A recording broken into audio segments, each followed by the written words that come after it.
Saa 12 dakika 15 Afrika Mashariki. Mpenzi mtazamaji, karibu sana. Tunazungumza na bingwa hapa anaitwa Kibet kuhusiana na Dorper. Kibet, karibu sana siku ya leo. Kuna mengi ambayo najua tutakuuliza, lakini kubwa zaidi ni kupa nafasi ujitambulishe, kwa sababu kuna mtu anakutazama na ni mara yake ya kwanza kabisa. Asante sana Terer. I'll try to use maybe English. I'm Dr. Kibet. I graduated from the University of Nairobi in the year 2020. I have around 5 years experience, as I've mentioned. Yeah, I work in Narok County and of course Kajiado and other counties. I work with Farming Systems Kenya. Our headquarters are in Nakuru. But my main work is I'm doing advocacies against donkey skin trade, which is actually declining the donkey population from 1.8 million in 2009.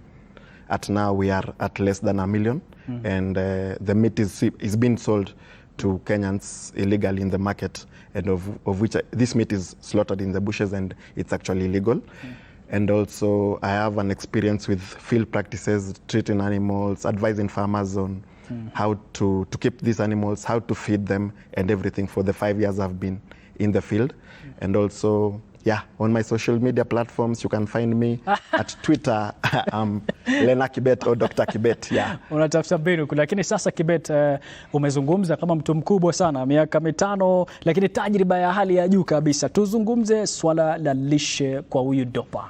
Dorper mara nyingi unapata kwamba tunataka kumuona akiwa na uzito fulani. Tuanzie wapi? Tuangalie Dorper kwa utaalamu wako mkubwa sana, anahitaji lishe aina gani? Sasa this is what we call nutrients. Nutrients is actually the composition of feed that will actually maintain and make the animal produce more and also reproduce. So we have around, I think, 5 classes of this. We have energy, we have proteins, we have water in this, we have minerals and also vitamins. For the energy is actually carbohydrates and fats. So these are the things that provide the animal with energy. So most of the feeds, as we've seen in those videos, tumeona kwa hiyo video, most of the farmers in the pastoralist areas, in the rangelands, they just feed on the normal grass, which may be of poor quality. So we actually need to supplement some energy to these animals. And actually, energy, the most critical part where this Dorper animal actually needs energy is when between 8 to 10 weeks during lactation. Lactation inamaanisha baada ya kuzaa wiki 8 ama wiki 10, hapo ndo anahitaji energy zaidi sana, na hapo ndo unafaa kumuongezea chakula yenye itampea energy, kwa sababu ana produce maziwa na hii maziwa ina drain energy yake. So mkulima anaweza uliza, utaweza kujua aje the energy levels kwa huyu mnyama ndio ujue kama utaongeza chakula ama ako sawa? Sasa kuna kitu inaitwa body condition scoring, like kuangalia mwili wa huyu kondoo, huyu Dorper mwenye tunamuongelea leo. Ukiangalia uko kwa uti wa mgongo, kuna vitu zinaitwa fats. So fats, kuna deposits za fats. So unafanya kitu inaitwa body condition scoring in a scale of 1 to 5. 1 being the thinnest, that is less fat, and also 5 being on the higher side, that is obese, of which we don't want the obese animal. So within this, you actually palpate the backbone. You shall feel some deposits of some fats, but if you feel the bone directly, that animal is most probably emaciated. That's why you'll need to add more energy to this animal. And also, by the way, animals, the best body condition for animals in a scale of 5 is 3.5 in a scale of 5. So this means we don't actually anticipate for, or we don't actually like animals that are obese, that are fat, that have the scale of 5 to 5. The main one should be 3.5 in a scale of 5. Another thing I wanted to touch on is water. Water, what actually people do is just they provide water. Lakini kabla uende hata kwa maji, kuna swala ambalo umetaja kuhusiana na ile energy. umetaja vitamini, ukataja protini. Mkulima anayekutazama angependa sana ajue ndo vyakula vyangu viwe na protini ni aina gani, vitamini ni aina gani, na ile nguvu nahitaji hasa kwa kondodume, kwa Masai wanaita ndurume. Ndurume. Sasa ukiwa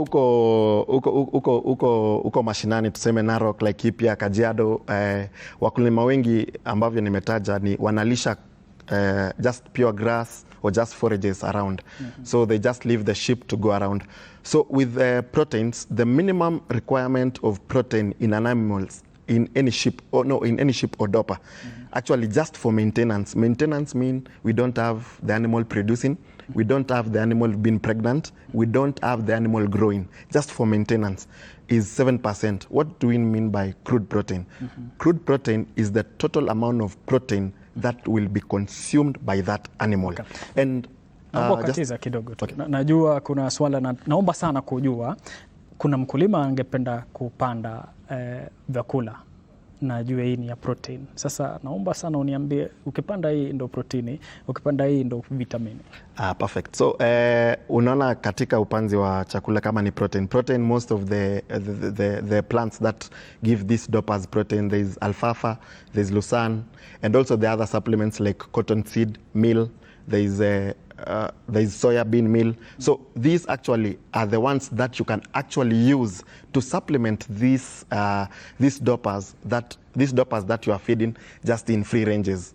Yeah, so that is the example of protein that you can use. I've said cotton seed cake, there is a soya bean meal, and also there is alfalfa, there is lucerne. Those are the supplements that you can just supplement the normal A. Okay. Yeah. Na ile climate ambayo itani favor wakati natayarisha vile vyakula nipande, mtu anaangaliaje? Kwa sababu tukiwa Narok kunasikiza mkulima anasema yeye anatumia nyasi yake ya kawaida na Dorper wanapata nguvu zake kabisa.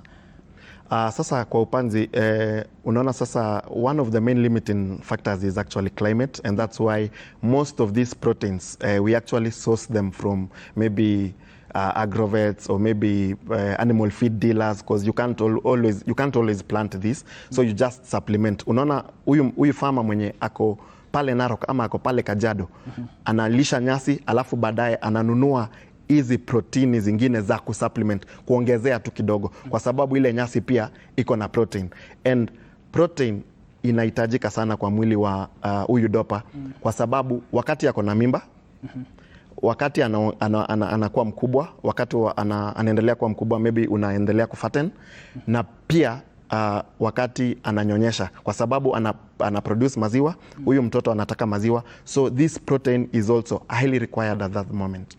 Yeah. Okay. Inafurahisha kweli kweli, lakini kuna mtu ambaye anajiunga na sisi kwa mara ya kwanza, kwa sababu tumeanza safari ya mbali sana tukazungumza kuhusiana na Dorper. Unapozungumza ni kama huyu mwana kondoo aina ya Dorper ni speciali sana kwako kama daktari, tofauti iliyoko na kondoo wengine ni gani, hasa ukizingatia masuala ya lishe yake? Good thing. I think for the last couple of years tumekuwa tunaona most of us Kenyans ama most of Kenyan farmers are actually uptaking this Dorper breed. Dorper is actually was actually originated from South Africa, and it was a cross between a Dorset on and also a black-headed Persian. Those are two different sheep. So one thing the Department of Agriculture in South Africa wanted to do is they wanted an animal that is hardy, an animal that can actually survive in arid areas kama Narok, Kajiado. I'm sorry that I'll be mentioning Narok most of the time because that's where I've been doing this work. And actually most of the Dorpers, I can say, are in Narok County. So this Dorper is actually hardy, and actually iko na kitu inaitwa high feed conversion efficiency. So this means that huyu mnyama akikula ile chakula umempa, ataongeza kilo haraka ukikompea na hawa wanyama wengine. Ukiangalia kama merino ni another kind of sheep that inalishwa in the islands, mahali baridi, but Dorper hata kukauke utaona tu huyu mnyama anaendelea kukua mzuri, anaendelea kunona. Okay. Kuna mkulima ambaye anakutazama vile vile na angependa sana ajue kwamba ndio wale Dorper wangu wazae pacha, je, kuna vyakula special nahitaji? Actually twinning, that is in English it's twinning. The twinning thing has been debated actually by most of the farmers, because some say that if my sheep actually get twins, unapata wanakuwa wadogo than hawakui haraka kama ule Dorper mwingine amezaliwa mmoja. But mimi on my side, from my experience, is actually I prefer animals, I prefer Dorpers that actually twin.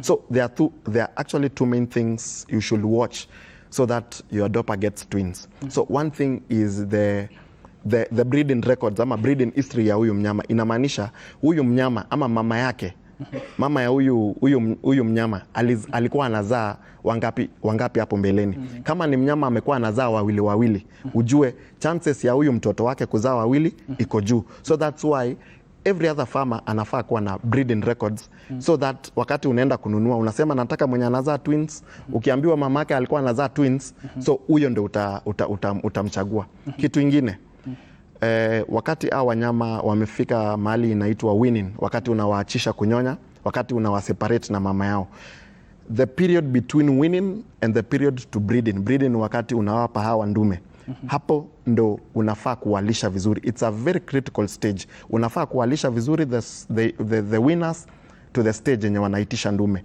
Uwape chakula ambavyo tumesema, tumeongelea energy, tumeongelea proteins, tumeongelea vitamins, na tumeongelea fats, na tumeongelea minerals and everything. So that is the most critical stage. Unafaa kuwalisha vizuri ndo increase something known as conception rate.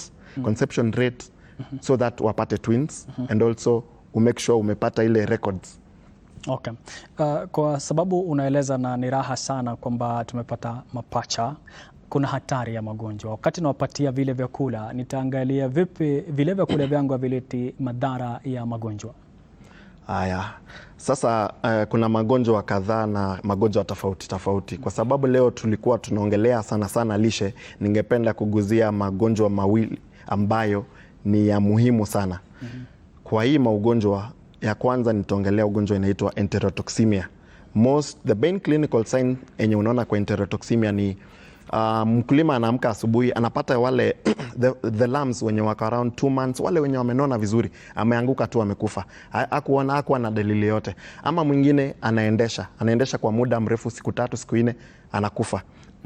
So enterotoxemia is actually more prevalent, ama wanyama au watoto wa kondoo wanapata hii enterotoxemia wakati wamelishwa chakula ambayo iko na carbohydrates mingi, ama kama mama yao ako na maziwa mingi. So ama pia kama amekula ile chakula inaitwa the most succulent, wakati imenyesha nyasi inaanzanga kumea ikiwa green na ikiwa ndogo.